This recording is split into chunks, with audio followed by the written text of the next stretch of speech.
such changes to like make stuff modernized or like overly woke? I think I can get a 50-50 throw off one-on-one with George Pickens. Give me 10 of those. Yeah, give me 10 Give of me those. 10 of those. I'm kind of getting sick of enemies to lovers. I'm gonna be Really? honest. Yeah. Welcome to Live from M5. I'm Cara Gonzales, and today I'm here with... Eitan Rubinstein. And Josh Cooke. And today we're doing a senior feature for Josh Cooke. So, Josh, what program here at Rockland High has really changed you as a person? Probably the lacrosse program, just because it's taught me a lot about things that have to do with life, like responsibility and, learning to grow up and, handle, adversities. So, yeah. And how did you get involved with this program? I started playing lacrosse a long time ago in second grade. I played for Granite Bay at the time, their youth league, and then I hated it, so I quit. And then I joined up with Rockland in sixth grade, and then I've been playing in their sort of feeder program to the high school ever since. And then, when I started freshman year, I was just super excited. So, personally, I never really heard of the sport lacrosse until literally I came into high school. So, how did you hear about it? I heard about it because at the time, my dad wanted me to kind of branch out. When I was a little kid, I didn't really do much, but just play video games. And I really liked it at the start of when I began playing. But, sports wasn't really my thing. I wasn't very athletic, so I kind of just wasn't really, doing well. But, I liked it, and, yeah. What did you like about lacrosse in particular? I think I liked that it was a sport that was super fast-paced, but you had a lot of room. It was on a huge field, but it felt like the pace of basketball, because you were constantly moving, and it's a very engaging sport, and you kind of have to use a lot of other things besides athleticism, and it requires some game IQ to actually do well in it. So I think that's what I like about it. You talked about how it kind of has taught you responsibility and all these other things. How have you given back to this program? I do a lot of coaching with our youth league, and a lot of times I don't get paid, but it is extremely fun to teach these young guys about a sport that's not really well known, especially on the West Coast. But yeah, I think my biggest contribution to this program is probably trying to get the younger generation into playing it, and I think that would really help, especially with years to come with the program. So Are these kids of all ages, or is it just a specific it's age just group? Kindergarten through sixth grade is our winter youth league is. That's cool. Yeah. Yeah. So would you say that's your legacy that you're leaving behind? I think, that would be a legacy I would want to leave behind, is growing the game of lacrosse even more. But I think I want to be known as someone who was reliable on the field and off the field, and was just more than kind of a player, but more like a leader. So yeah, I think that's something I would love to leave behind, especially with Rockland. Sorry, go ahead. No, you're good. Do you feel that your teammates kind of have acknowledged this, that you've put in this effort to do so, or even the kids that you are coaching? I love to think that, but I didn't get selected for captain this year, but I still try my best to be a leader, because I know that it would only benefit the team. A lot of times when we do well, a lot of the offensive players will kind of look to me and ask for help, especially the newer guys, but and I really appreciate that. I think that is a really cool thing, that kids want to genuinely learn about something new. But I just try my best. Who is the captain this year? Our captains are Cooper Minold, senior, and then Nolan Grieshaber, who's also senior, and What has been your biggest accomplishment? My biggest accomplishment was probably when I committed to Sonoma State.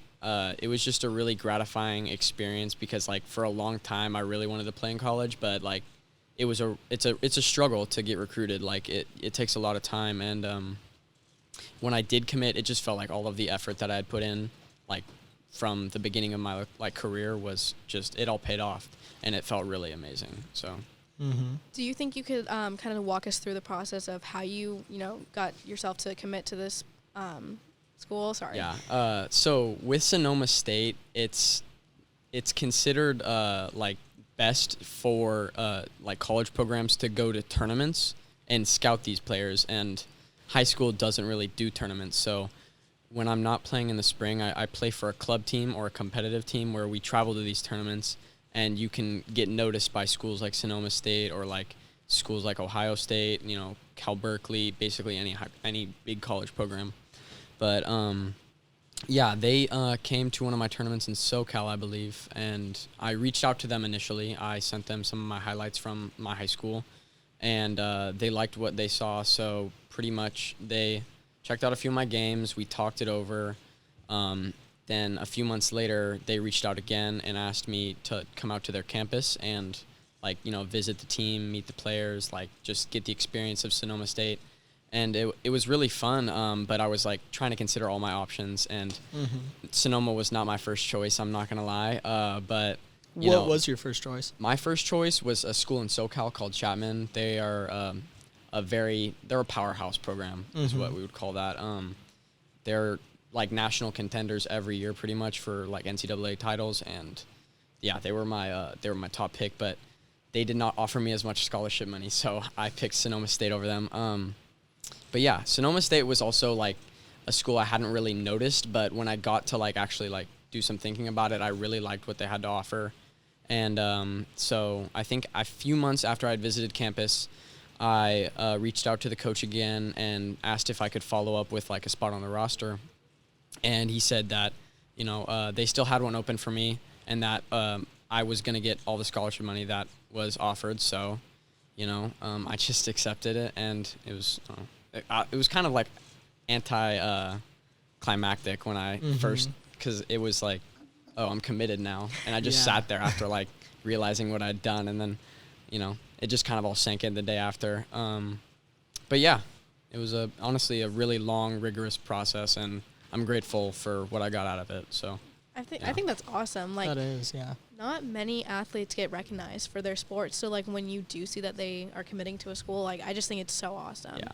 For 'Cause, I sure. mean, like if you've looked at the stats, not many people continue on into college. I want to say for basketball, just off the top of my head, I think it's 1 out of every 5,000 or something that get actually recruited I mean, to that's go just play at college. basketball. Who Yeah. knows? Like, Yeah. It's It's not an easy thing to do, but I think it makes it easier if you put your mind to it and you like fully commit, no pun intended, to like the process.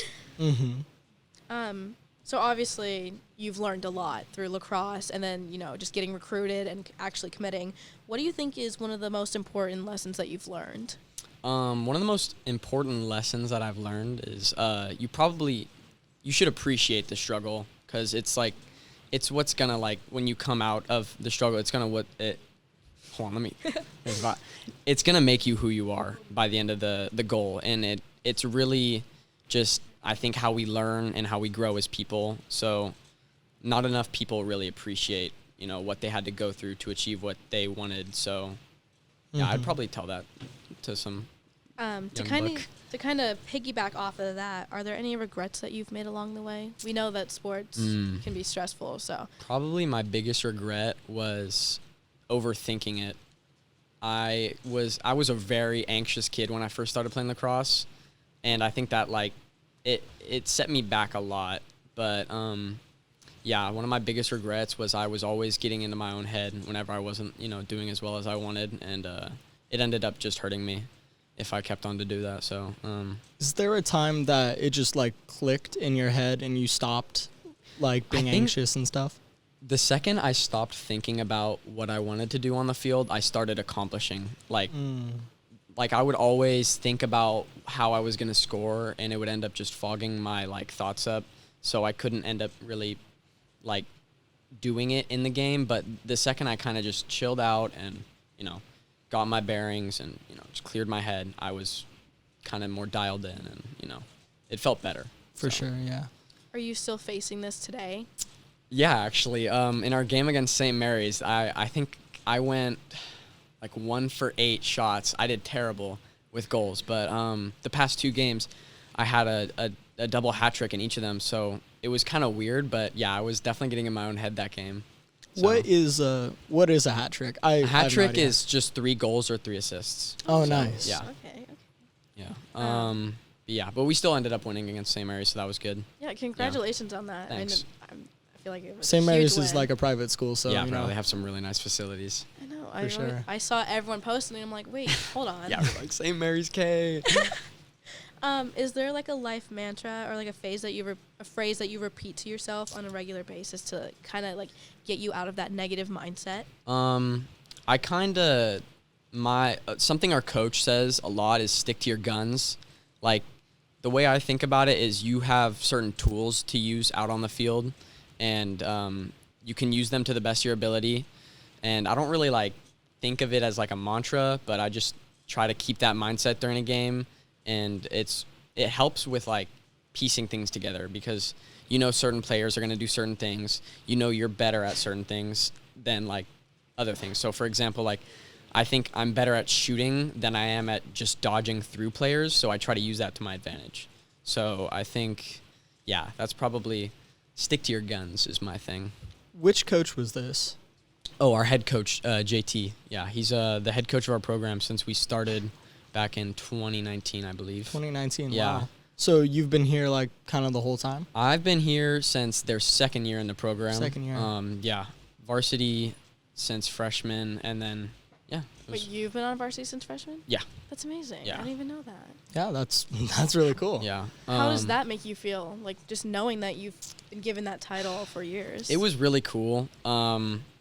I didn't really, like, at first I did let it get to my head a little bit, but then I kind of realized that, like, you know, I was only, like, being used because I had my left hand. So I didn't try to be arrogant when I was, like, around other people. But we had a bunch of other young people join varsity, like Matt McCurdy and Cooper Minold, who is our captain today, and they've all, like, rose to the occasion and just been really great players out there. So I think a lot of people have, you know, gotten recognized for being good players, and I think that's cool. I think that's amazing. Eitan, do you have anything else to ask? Not really. I guess what's just a standout moment of your time here at Rockland? Probably on the field when I was a freshman, we were playing against Bella Vista. I remember this, and we were down the first quarter, and Bella Vista was probably equal to us at the time. They're not that good anymore, but we were down. Everyone was kind of panicking, and then I remember my older brother, who was the goalie at the time, he told everyone to, you know, calm down, get your bearings, and like just stick to your guns. Like, and I kind of molded my whole mindset after that over him, and like I thought that was like probably what made me such a hard worker, was because he would always just tell us to be your best and, you know, just calm down and do what you know you have to do. That's really cool that you Yeah. got to play with your brother. Yeah, it was really fun. You know, it was his senior year, so I tried my best to get as many good moments with him before he left. Which college did he go to? He's in the Navy right now. Oh, in the yeah, Navy. he's currently in Hawaii, actually. He's, wow. He's for submarine school. You know, Oh. he's learning about that right now in Hawaii, so he's really lucky to be there. That's really cool. Yeah. Well, I mean, if that's everything, Yeah. nothing else you want to talk about? No, I'm all good. Okay, All right, perfect. cool. Well, Well, Yeah. thank you. thank you for listening to Live from M5. Hi, I'm Trey, part of Rockland Media. If you liked your podcast, go ahead and like and subscribe. And if you'd like to read more articles and learn more about your campus, go ahead and visit rocklandmedia.org.